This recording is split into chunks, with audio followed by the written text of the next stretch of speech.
Hai. Hola sobat semua, sehat kan? Sudah makan? Seperti biasa Okebis Oke Abis akan menemani hari kalian agar lebih sempurna.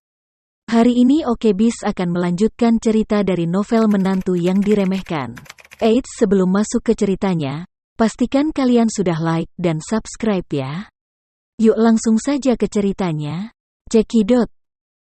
Melihat wajah Zain yang tidak berbahaya, dia merasa sedikit lembut di hatinya. Peristiwa hancurnya keluarga Sucipto atas keluarga Matsumoto benar-benar membawa bayangan psikologis yang besar bagi Ito, dan itu juga membuatnya sangat sadar bahwa pria di depannya tampak lembut dan tersenyum. Namun nyatanya, ia seorang futye.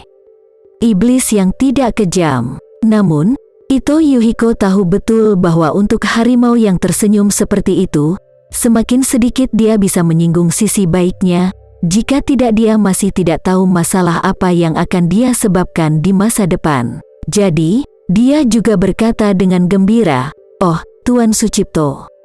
Saya tidak berharap Anda datang menemui saya secara langsung. Saya sangat tersanjung. Silakan duduk, silakan duduk." Zain mengangguk, duduk di kursi dekat ranjang rumah sakit, tersenyum, dan berkata, "Maaf bertemu dengan cara ini. Akhir-akhir ini aku sibuk, jadi aku ingin anak-anak datang dan mengunjungi Pak Ito dulu, baru aku meluangkan waktu. Saya datang berkunjung secara langsung lagi.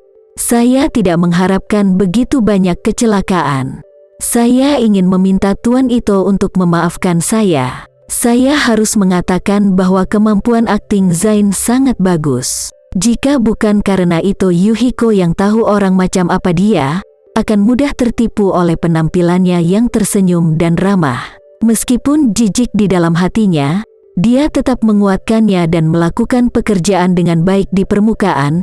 Jadi dia tersenyum dan berkata, "Tuan Sucipto terlalu sopan, Anda datang ke Jepang, saya tidak bisa menjemputmu di bandara secara langsung, dan kemudian tidak bisa mengatur hotel untuk Anda.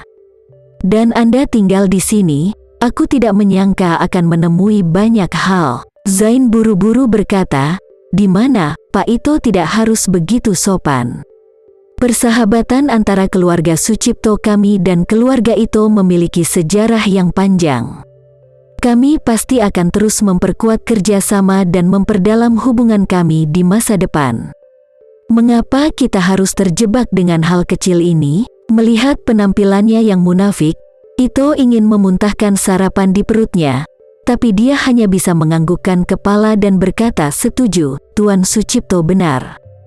Anda benar-benar tidak harus terlalu kaku." Zain mengangguk puas, dan berkata dengan serius, "Tuan Ito, meskipun hal-hal yang terjadi di Tokyo dalam 2 hari terakhir ini kacau balau dan bahkan menyakitimu dengan serius, aku tetap harus mengatakan sesuatu tentang fakta sebenarnya. Rangkaian hal ini setelah debu mengendap, keluarga Ito adalah pemenang terbesar." Ito Yuhiko tahu apa arti kata-kata Zain. Ia tahu bahwa selain menjelaskan fakta, Zain juga ingin menyebut dirinya. Sekarang keluarganya bertengkar antara Senipes dan Kerang, dan nelayan itu mendapat untung, dan dia mendorong keluarganya untuk mendapat untung dari itu. Dengan kata lain, Zain juga mengingatkannya, "Jangan lupakan bantuan yang diberikan keluarga Sucipto kepadamu." Namun, Ito tidak ingin berutang budi seperti itu begitu saja. Bagaimanapun, alasan mengapa keluarga Ito bisa bertahan dari perselisihan ini sebenarnya bukan bergantung pada Zain, tetapi Tama. Jangan katakan bahwa dia tidak bergantung pada Zain.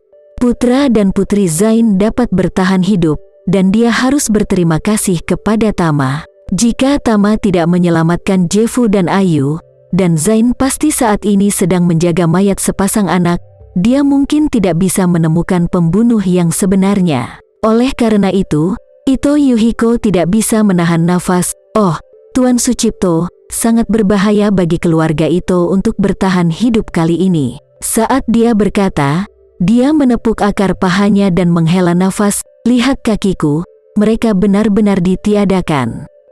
Jika bukan karena pelayanku yang setia Tanaka yang mendorongku untuk melompat dari jembatan, aku akan ditusuk.